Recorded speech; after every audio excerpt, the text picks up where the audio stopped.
allowed Babu Owino to grow. Yeah?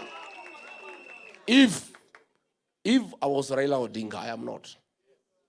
If I were him, I would have mentored Babu Owino.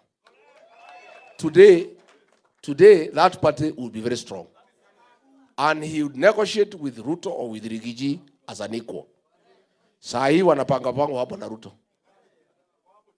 Ile mzee amepatia hiyo chama hata kusoma ni shida. So, akienda negotiation na Kasongo, can he negotiate anything? Si hata mwambia Kasongo ile maneno amekuja naye atampatia Kasongo asome. Si Kasongo atabadilisha? Si mnamjua? Sasa akija vile alifanya Naivasha, anamwambia Kasongo ile maneno tuko nayo nenda usomee mbele, ninashindwa kusoma. Sasa wakiandika ile maneno ODM na anataka apatie Kasongo ajisomee, si Kasongo atabadilisha?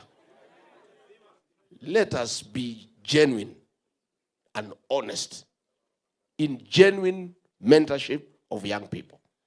I want the young people of this country to look at all the political parties and look at which political party has really embraced young leaders and is deliberate in mentoring them. Kama mimi nimekubalia hao vijana niko na hawa wakuwe mbele, you are safer in this party because we have shown through action that we are genuine. I don't believe young people are the leaders of tomorrow. I believe they are the leaders of today and tomorrow.